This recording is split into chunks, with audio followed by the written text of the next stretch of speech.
ku Sodom ne Gomora. Lwaki lero gy'osaze otutume? Kubanga Mukama yasitusiza obusungu bwe naye waliwo ekimukakanya bakiyite ekisa. Naye singa si kisa, amazima Katonda alikire kwokya abantu oba kwokya amawanga gamu. Ekyasinze kunuma kibadde kintu ekyo ku show ya Shiba ng'ali Canada. Waliwo abalenzi ajambo apapaza kabina kavundavunda da ndi mukulabula ne sakulabula abali Semayanja abantu baffe abali eyo abali UK abali USA abali Canada abali mostly Canada.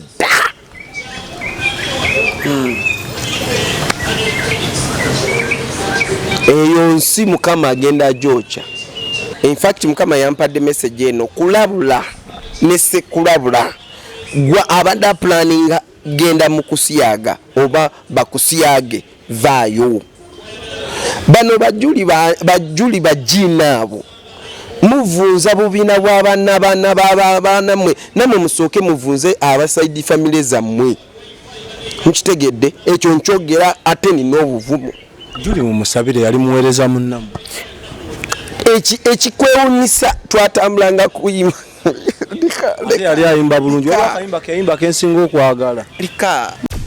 Expo TV to the world.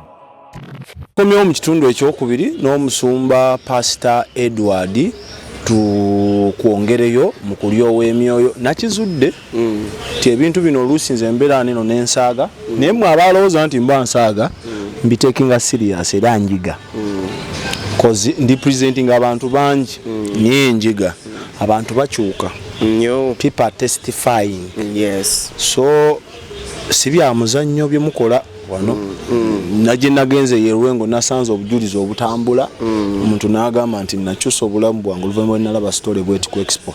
So soko babuuzeeko mbanjulire ku lwekyo wano tugamba bweti you are who you are yesterday today forevermore.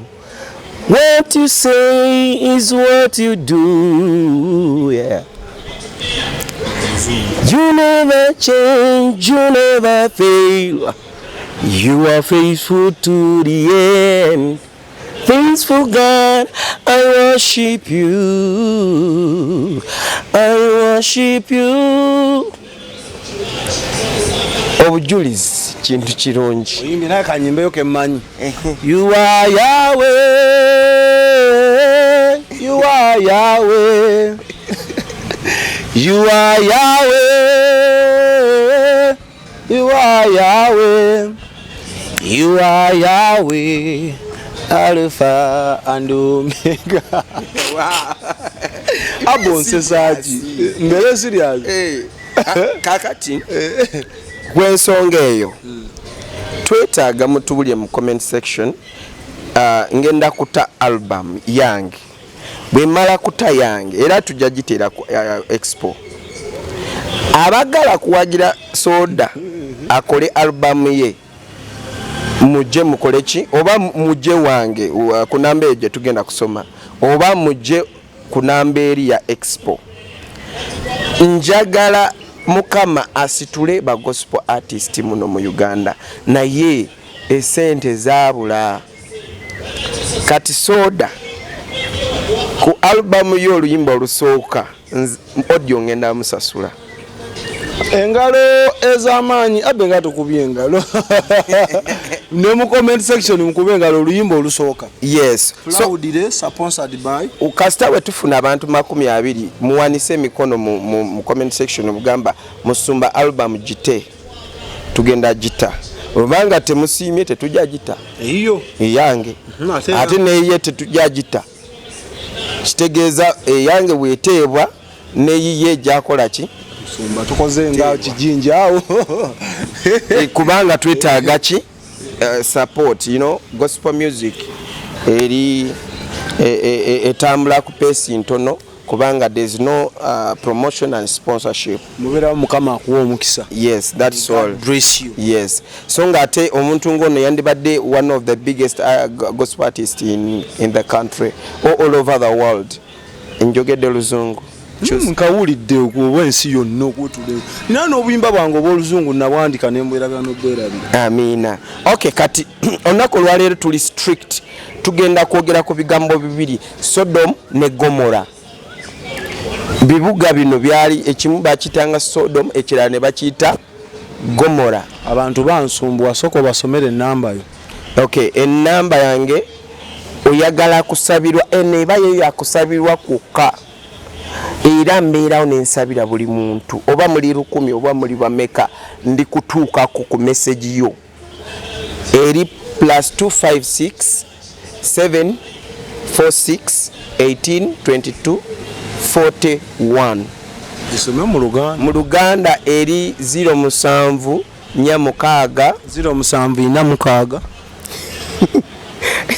osesa 18 22 anamwemu ananandala gwedi abasoga aba bakunonga babona program do ate na wasayo wabayiza musoga ate so big up all our basoga people zinabayo for 2 years era olusoga ndwidi mu kutosobola kungeera abasoga mbenda ino. Okay, yes, yeah, enamba yeyo akwetaaga. So olwaleero tuli ku Ubuntu as usual mubakubireko mujje mulabe services zaabwe nyuvu nnyo kuli hotels ebisulo abagala massage ne sauna abagala oteka conferences n'amakanisa yennyini osoteka wano lunch hour osobola otekawo services zonna eza buli kika wano ku Ubuntu balina ekifo kigazi aba parties aba dating byonna kuba enamba odduka embiro bali Lugala masanafu ng'oyambukodde ekasubi El Shaddai Money Service International bakagujje batambuza enthimbi amakanda amakulu gali mu maserengeta g'olukalu that is South Africa nenga ne mu Kampala wano mwe basibuka balina office mu kibuga Kampala wakati batambuza nsimbi osobola bakubirako n'obeebuuzaako mu bintu by'okutambuza ssente njagala zijja South Africa nzitwala Saudi Arabia so bagenda kuwa amagezi ag'ekikugu mu abali South Africa balina restaurant balina saloon dukambira enamba yaabwe nayo weeri bakoleki bakubireko nga bwakugambye nti tugenda kuyiga kuki ku Sodom ne Gomora. Lwaki leero gy'osaze otufuneko? Kubanga Mukama yasitusiza obusungu bwe naye waliwo ekimukakanya bakiyite ekisa. Naye singa si kisa amazima Katonda alikire kwokya abantu oba kwokya amawanga gamu olw'obusungu. Kubanga Sodom ne Gomora esituse nnyo ensangi zino. Eriyo bw'oyogera abantu abamu Sodom and Gomora ekijja mu bwongo bwabwe nkati mbuuza ku ludda lw'abali abatamanyiddeko ddala Bayibuli naye nga bamanyi ebyafaayo nagamba Sodom and Gomora those were cities bibuga not so okiriratinga otya n'embeera eno ffe gye tulowoozaako endala. Sodom ne Gomora it was the city Lut kwe yawangaaliranga. Lut kizibwe wa Abraham oba ye kizibwe naye ebyo bibuga byali birungi kubanga wansi waabyo waliwo nga osobola kulima nga nnimiro kwegamba nga ekifo kirungi nga bwe kiwulira. Naye Sodom ne Gomora yalimu kye tuyita ekisyaga a spirit that of kati twasala Mukama yasalawo n'akineeminga sodomizing ekyo kintu bakiyita okusyaga mu Luganda. Kakati Sodom ne Gomora we tujogerako kusinzira Mukama be yandaze era tugenda kusomako ne Bible nti abantu bonna abakola Sodom ne Gomora bonna abo kubaako bintu bibiri. Eiza kino kintu kyakoze emabega wabawo omuliro oguli spiritual. Buli omusajja wagenda ku musajja wabawo omuliro emabega guli spiritual. Omuliro ogwo eri poto eyingiza bano abantu ababiri bagiyita mu rituals.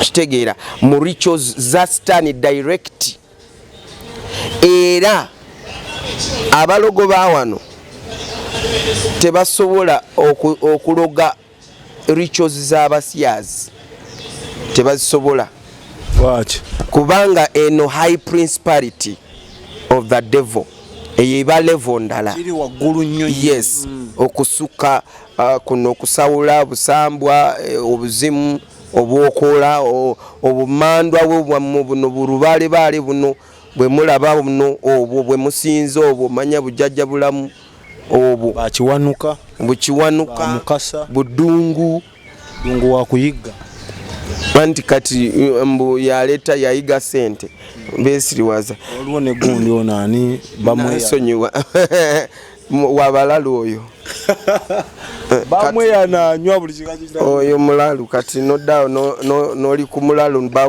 bamweyana kakati tugezaako kugerageranya kintu kyengenda kubagamba nti kisingako ebyo lwaki Katonda yakireka nti erinnya lisigale bwetyo kubanga ekisyaga ekyatandikire mu bibuga ebyo kati buli bwoyogera kigambo Sodom baba bategedde nti otegeza kiki ekisyaga okitegeera kakati kansooke mentioningeko muntu omu Katonda gwe yaŋambye omukyalo ono bamuyita Juli kubanga Mutesasira sijja alyogera kubanga Mutesasira baawe musumba mumanyi bulungi musumba yampitanga okuweereza we oyo Mutesasira kakati erinnya lya temuddamu kumuwandiika Juli muki Mutesasira temuddamu ekyo banaye temuddamu musajja kumusiiga busooto oli bamuyite Juli period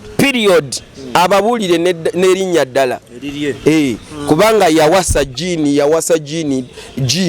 oba ye jini lino lye tumanyi yawasa mukyala bamuyita jini kyemanyi ene topic ejjamutuukako initiating abaana abawala kubajja wano n'abatwala Canada kuba initiating n'abavubuka kati yali ku top y'oku initiating abaana mu kintu ekyo. Are you serious? Ate ndisi kati nani badde nchogerako kubanze nali manyi nti she's doing this olwokuba ayagala papers ye ng'omuntu person. Which papers? Obutuuze bwa Canada. Nga bwaki kubeere ng'osiyaga bano ng'owasa mukazi muno ye lwaki oyaga kungwasa obuso nga sinabamaliza but before that bumper evidence ne bagamba eri abaana they pretend in the public balage nti baneno nti there is no pretense era n'abaana be ali mubatendeka there is no pretense here okitegeera oli wavayo n'agamba nze ndi musiyazi n'abalaga n'omukazi we kati oba oyagala ki oli bwavayo n'agamba nze ndi musamize kati oba okyayagala ki nakulaga n'ensimbi enlumu embugo nakulaga ebigundigunda awo ebitiisatiisaamu awo kati oba okyayagala ki kyayambadde kyali kyekyo kyali lesbian. Yes so ekintu kinnumye ennyo kubanga I've got many of complaints n'abaana nga bennyini bagamba nti kigurupu kya Juli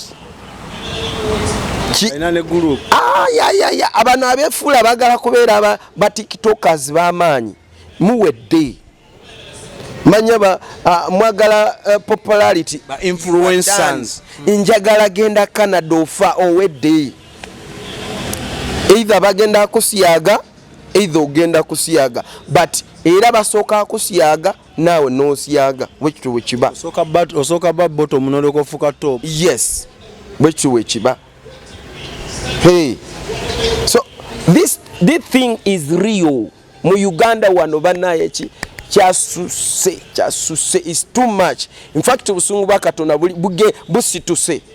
Lwaki muleka abantu ne bafa? I mean ne bagenderera nga when you're watching people are dying. People ekyo kintu kasita you are initiated. Obwongo bwo obutegeera ng'omuntu wa bulijjo badde otegeera kivaawo sitana kwambaza ekintu ekirala olabanga kiri kyokola kyekituufu kati bwe tusoma mu Bible bwe tugenda mu Sodoma and Gomora ojja kusoma eyo Genesis 19 mweri wano kakati malaika Katonda yasindika bamalayika abo babiri mu kusooka mu Genesis 18 basookera wa Abraham n'abaniriza n'abasuza ne boogera nabo. Abraham n'ayogera nabo n'ababuuza mugenda kuzikiriza Sodomu ne Gomora naye we babayo batuukirivu 50 bote mubataase bubayo abantu abatalya bisyaga. Bamalayika ne bagamba kisoboka. Ibrahim yali ayogera ne Katonda kitegeera kati nabeera nga negotiatinga ku lw'abantu abatuukirivu abaliwa mu Sodomu ne Gomora. Lwaki nti mwaliyo Luti yali ki mutuukirivu ne famile ye. Kakati abano bamala kwogera mu verse 18 n'avaayo ne bavaayo ne bajja mu Sodomu ne Gomora. Basanga Luti ng'atudde ku wankaaki awo n'abategera n'abaaniriza n'abagamba banaye mbegayiridde mujje musuleko ki ewange. Luti bamalayika ne bagamba nedda. In fact Bible waliwo bayita men kubanga bajja mu kifaananyi ky'abantu. Bwe bagaana Luti n'afukamira n'agamba banaye mbegayiridde kubanga biseera ebyo abantu abatuukirivu kyabanga kyangu kurecognize omuntu wa Katonda kitegeera mbegayiridde. Kakati bamalayika ne basala ne bagamba wayi katukole ki katugende. Kati bamalayika bwe bagenda mu nyumba ya Luti abasajja b'ekibuga ne bakitegeera abasyazi sodomizers oba kyekyo abali abatya bisiyaga bibawoomera bagamba bisufu era bagamba mwe musubwa biri mu sukaali mwe musubwa nga gwomanyi lwaki baleeta pampa n'ezi pads anti bagamba ekirungi kibaako ekibi.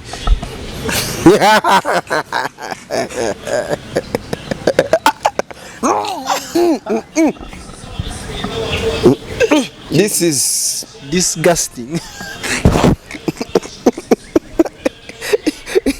Otandika like seriously. Nkomawo ku story ekyasinze kunuma kibadde kintu ekyo ku show ya Shiba ng'ali Canada. Waliwo abalenzi ajambo apapaza kabina kavundavunda video zirine ngamba ya Rabbi ya Rasul wazirabi. Yes, ng'abaana ab'obulenzi beetonyetonye bambadde nga bawala beekubye ebyuma mu matu bambadde obusawo bajja bazina we beekubya naye ebifaananyi. Kati Shiba oyo mwana gwogenda kuzaala tugenda muyita tutya? No, yamufuna musajja eno before setting off. Mwana mutuukire. Kati kibinja kyabaddemu nga kiraga nti family enfu nnyo. No, nga Yesu ye yatabagananga n'ababi naye yabadde ku mulimu ng'ageze perform. Is there any more question? Yesu saasire. Mukama asaasire bannaye. Naye baliddawo nalabye ebifaananyi bye yatadde ebya birthday bannaye, it was too much. Bannaye kyekigenda mu ggwanga. That's why I'm saying abantu balemeddwa kuwagira gospel music aliyo w'emyoyo muwagire music ayiyambulirwa mu bantu kwigamba. By the way Musumba, if you're not updated kanku updating even before going to Canada show eyali awo ku cricket over Rugogo abaami abasiyazi nina ne mukwano gwange yali mukwano gwange by then ne kati asiyaga very sankuli they enjoyed. Naye kati akola ki? Ali ebisiyaga bamusiyaga oba asiyaga ye bottom yonna abikola aye bottom si ye top. Basanyuka nyera bu video bwatambula nnyo bwaba bisekisaawo ku cricket over Rugogo nga bazina amazina ag'ekikazi naye nga basajja naye nga banyinyazza ku muntu oli maama we yakuzaala bulungi ng'oli musajja era akantu ko kakola nga we kati ne kafuka nga kasaza kati wasalawo kubeera mukazi kantu lwaki tokasalawo ne tumanya nti kantu bakoze eki ye lwaki tebakasalawo ne bateeka ekituli awo. Waliwo omusajja omukazi yasalako n'amabeere wayi Bianca yesalako amabeere n'afuna jini ze zireeta ebirevu kati tumanye bane wansi wali obutonde bwakyo kayagala kubanga musajja anti bazungu babiteekamu. Kati tuvaawo oli n'alwala kansa n'alwala ekirwadde nga tekitegerekeka n'afa. There's no future in those things.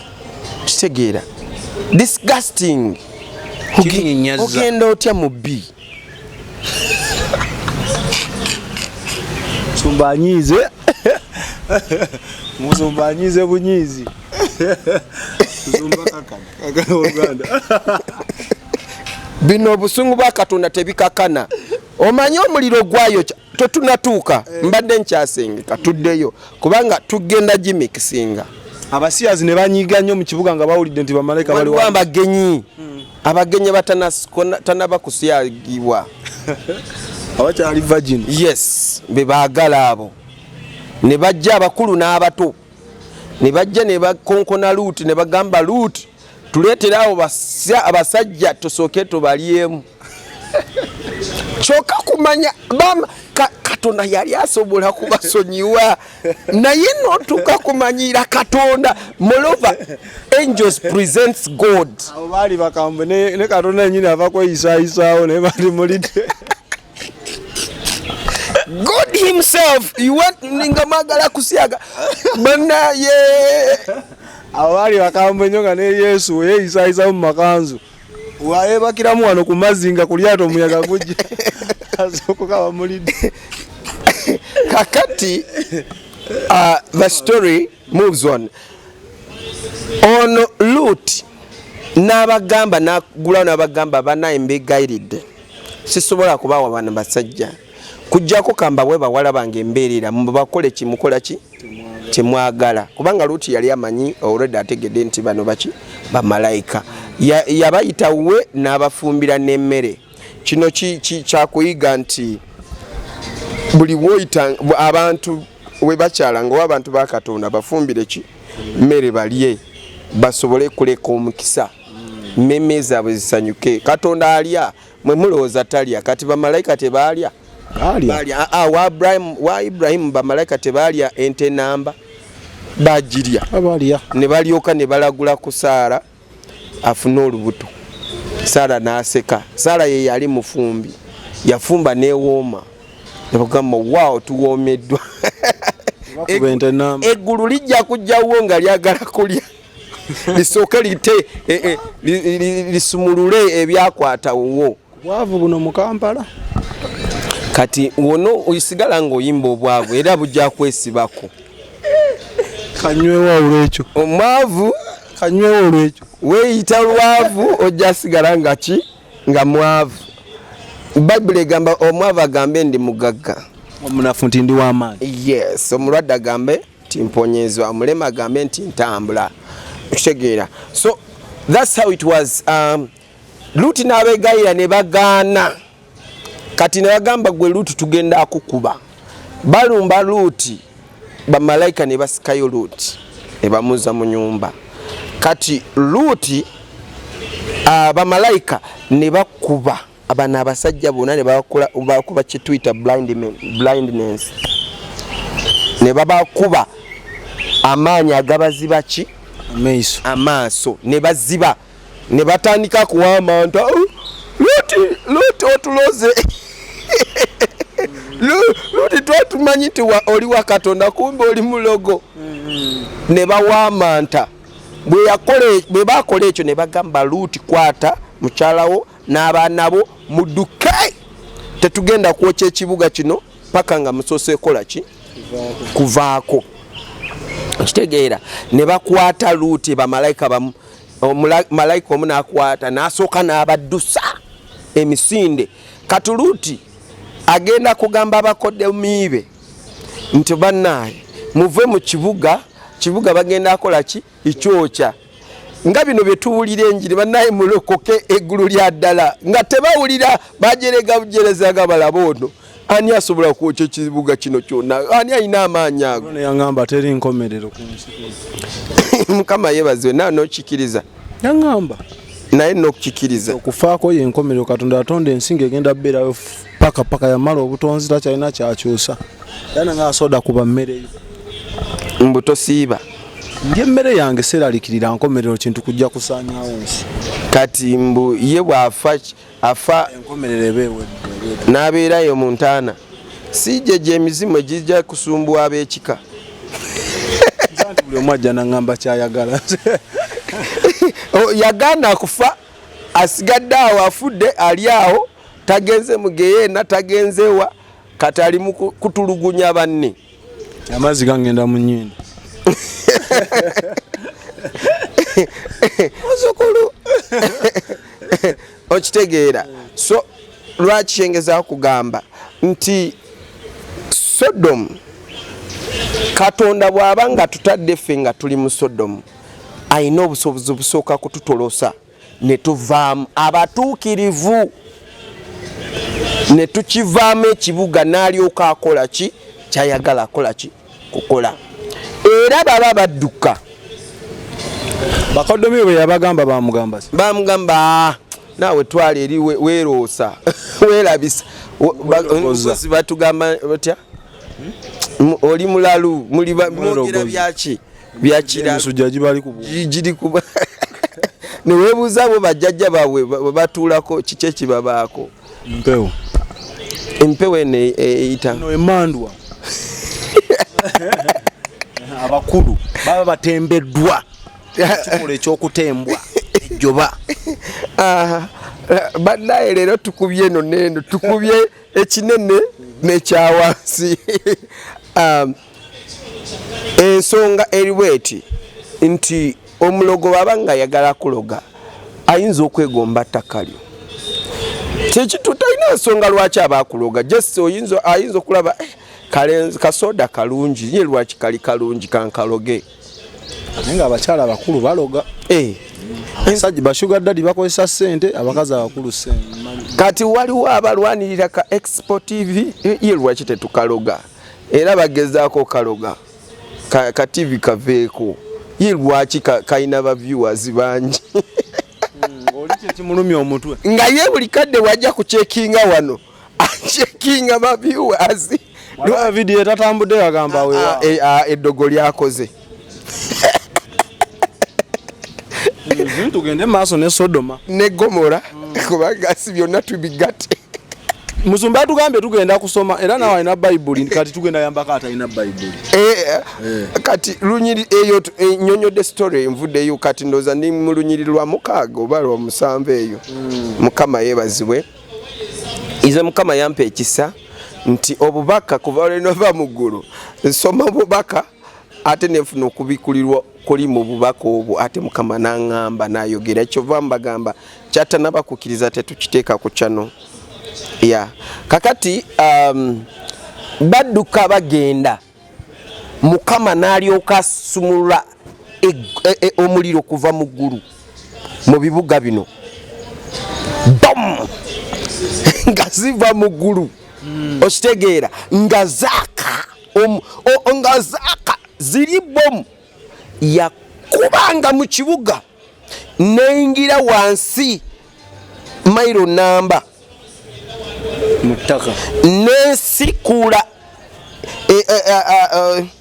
taka kuva wansi namaza galiyo nerijja neriza waggulu kati waba muntu awo takyalina buwunga oba aba afuuse kaki sinakacere bomu wezakubanga omuliro guno Bayibuli egamba bulungi nti gwa muliro ogw'obuganga naye muluzu oba tuli mu 15 naye obuganga buno mu luzungu tukiyita Christos era bw'ogenda wali ku Sodomu ne Gomora tewaliyo muntu abeerayo eyo ikibuga kiri cast that land mu present ne kati sawa zino serious it is cast land ojja kugenda mu eyo side za Israel ne mu buliwo kite ne kati there is no one who is there apart from Batua guides baliwo era bwe baali badduka nga bagenda muka Luutu n'atunula mabega ku lw'abaganda be, era Katonda yamufuula omunnyo gw'empagi y'omunnyo, era waali emyaka mitwalo n'emitwalo waali awo mpagi y'omunnyo ne kati waali saawa zino. Era byenjogera osobola binoonyerezaako kubanga nze mugamba neelogoza, genda onoonyereze n'ebintu byonna Mukama bye yaŋŋamba biri bibiliko, genda onoonyereze kyonna kyenjogedde, genda mu Bible. Mukama yeebazibwe. Haleluya. Siteera kyogera naye ndaga amaanyi ga Katonda, era n'emiwaatwa emu gikyaliwo awo ku Sodomu ne Gomora wonna weguli, nti ebbomu bwe yakubanga ng'egenda wansi fits, miwaatwa gimu gikyaliwo. Omuliro guno gwali mixtures, katugambe zaali mixtures, mwalimu omunnyo, mwalimu kye tuyita salt, mwalimu crystals. Crystals mpozi mu Luganda oba bwe Buganga. Crystals.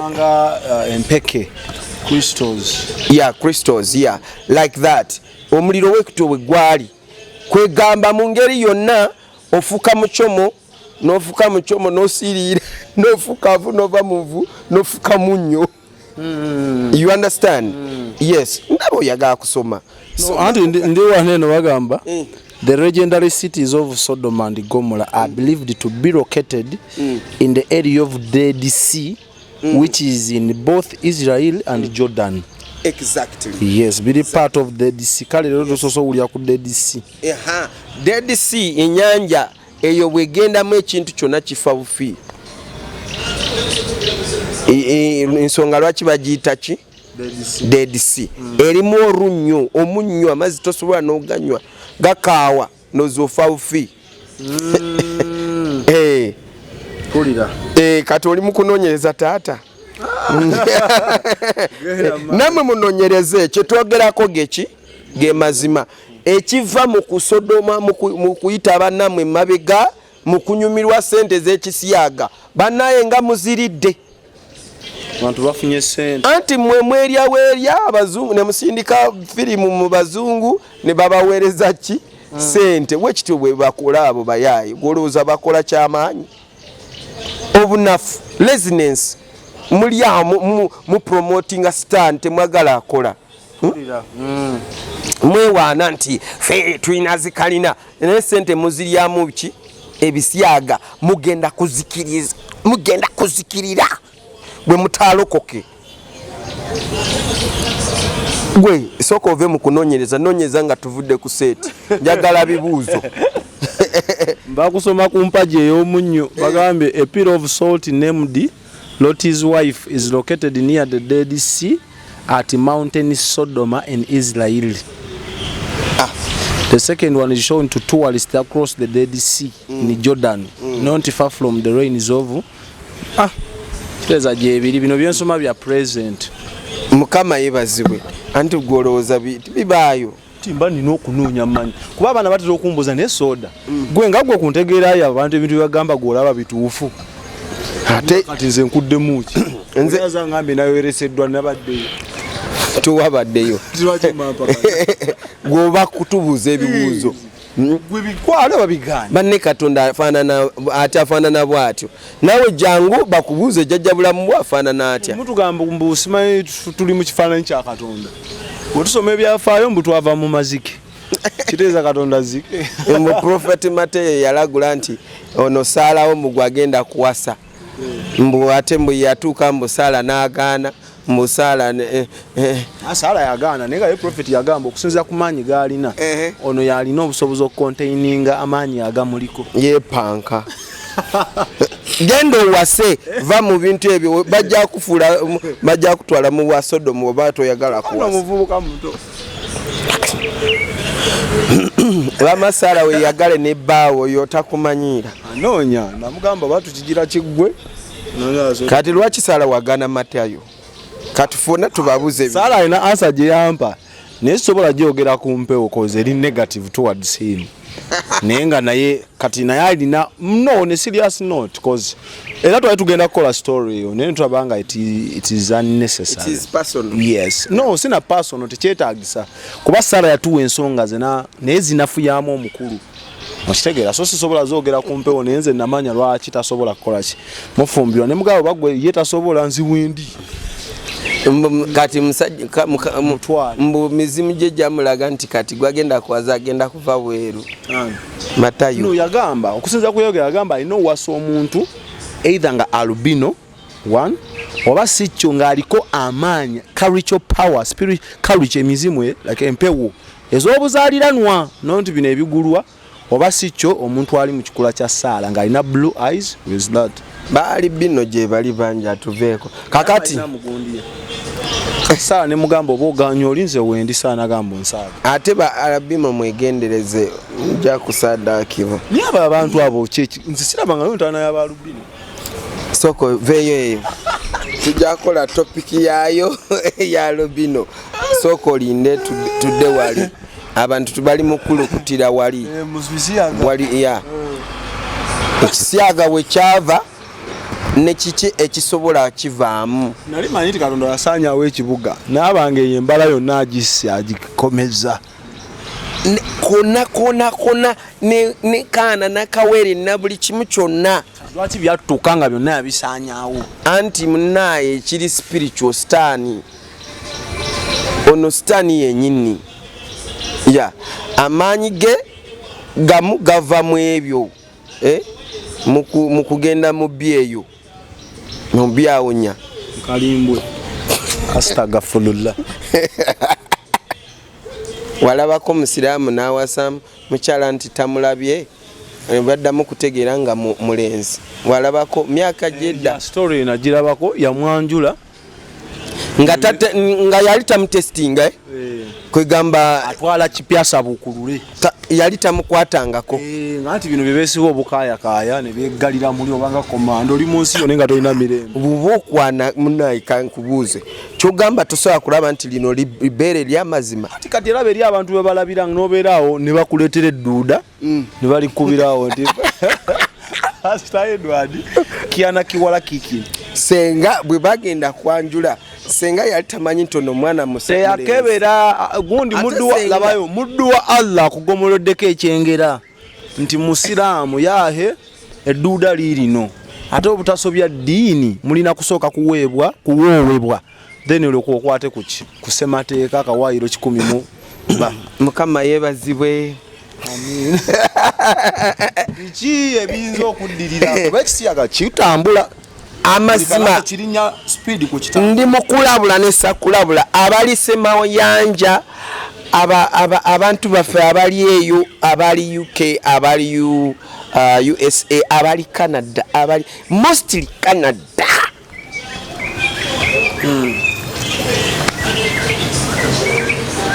eyo nsi Mukama agenda Georgia tuddeyo ku Sodom ku Gomora gambye eki gedde nze siri njogedde kiyiseemu oba okitegedde ddayo owulirize message kyenjogerako kikino nti neke kati singa Mukama atuwa ssente ne tugendayo mu kifo ekyo okulambula ne tujjayo gali amayinja ga Christos entugateeka ku kintu wetuti ne tufuna kabiri tentugateekawo wetuti entugateeka ugakwata omuliro ne saawa zino zennyini zenjogerako saawa zino okumanya Katonda yanyiiga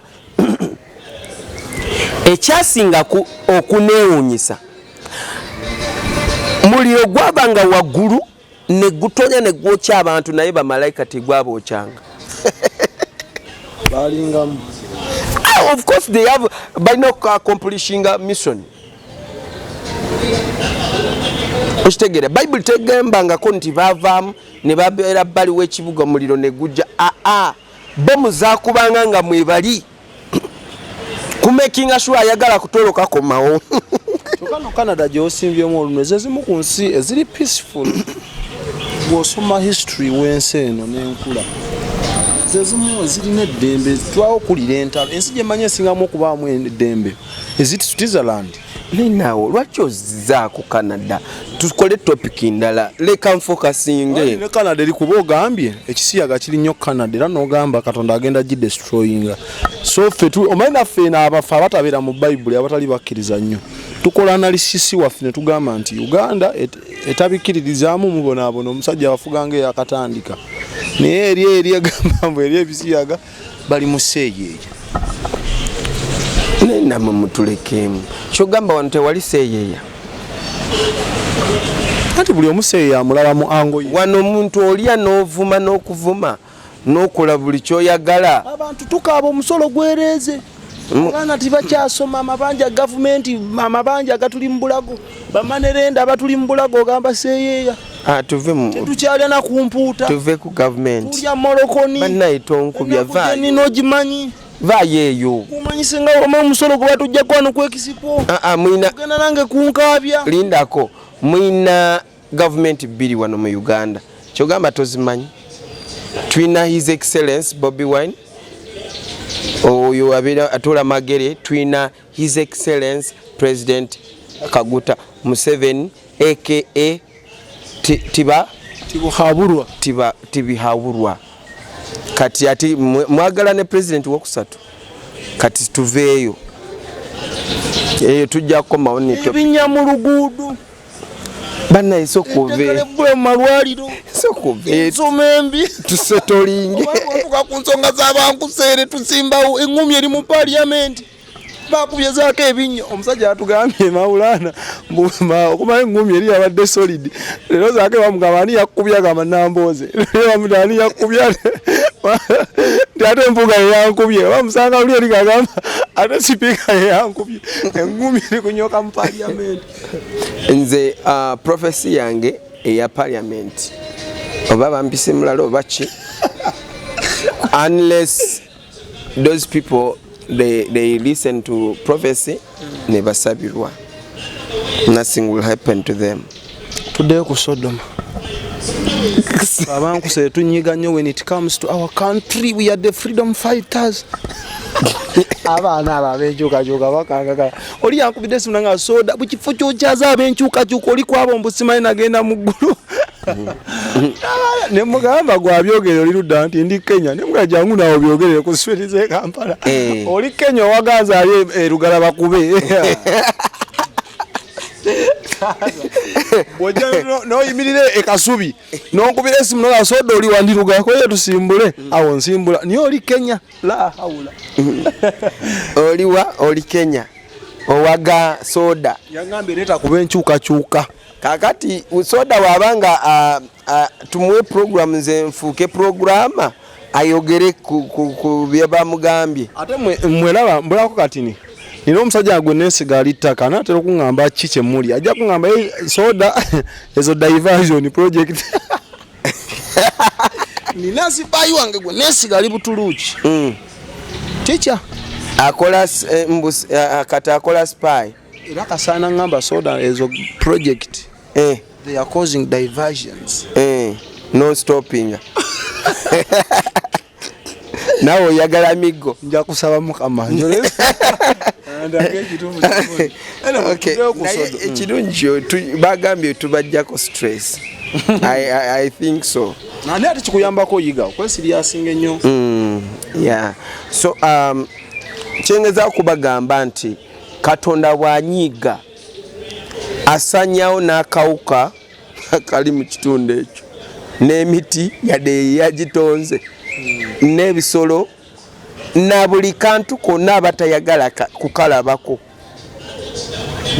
Ebibuga bino byali bibiri, kyali Sodom ne Gomora. Ekitegeera byali bibuga bibiri, byonna bomu zaakuba bwe zityo. Era abo bo Magombe direct tewaliwo nti ate okujjako Luti yekka, ate nono mukyala okutunula mabega kibi, buli bwolokoka notunula mabega bye bikola ki Katonda akolokola ate gwoyagala kuddamu otunule ki mabega naye irizi yange oba nakiteekawa kanyweyo kaataaba kabindi empewo waawo twebaza mukama kuba alokose nzijukiza lwaki twogera kintu kino nti Katonda munyiivu the other side ng'ovudde ku Mwoyo Mutukuvu abeera atwegayirira ffe ng'abantu yagamba n'ekisuubizo kye yagamba siriddamu kuzikiriza ki abantu mu ngeri eyo okitegeera era bwe tudda ku mataaba ga gundi omusajja muyita Nuwa era abasajja bali balya bisyaga kyekimu yes balya bisyaga balya abantu kwegamba buli kimu okitegeera kakati lwaki mbalaga nti emirembe gyonna bwe twogera ku kisyaga mukiveeko bannaye ubanga owulidde message eno ng'oli mu kisyaga lokoka kinewunyisa nammwe bannaddiini mutandise bitambuza n'abaddiini bamu abali mukama obanga kulaze nga ali mu bisyaga you don't need to kumwesembereza ojja kuliibwa babazimbidde amakanisa okitegeera babaletedde organizations nga basyazi koze charities nze kyovola nakugamba charity yange ekolebwa abantu mmwe tekozeswa manya sponsor manya ekibiina kisponsoringa manya biki era bwe kijja nakugamba nze nange nina mbega wange w'omwoyo sikukiriza nga sisose kubega okitegeera kubanga byange biri smart I'm smart saagala kasasiro oyo ate omanyi kye bakola basooka ne bakuwa sente mpitirivu nosooka n'ovuga motoka za kabi ne weenaazaako ki enfuufu after ogenda okulya akakwakulizo section number AB sooka ogenda osome mu biragiro byaffe nti bw'onoomalanga kuteriiro n'osyaga oba bannakusyaganga naye sooka olinde twogera amazima kakati soda oli ali azze akuleetedde bilioni 2 zizo ku meeza gamba soda wokkiriza sente ziizo okkiriza ati kukulya bwabaako omwana ow'obuwala owulirizaako obulenzi ate abasajja be baliko sente mpitirivu kale mpulira nga n'obwongo bulinga obugase agamba nedda tujja teekako oilo ka baby oilo kali aka PDD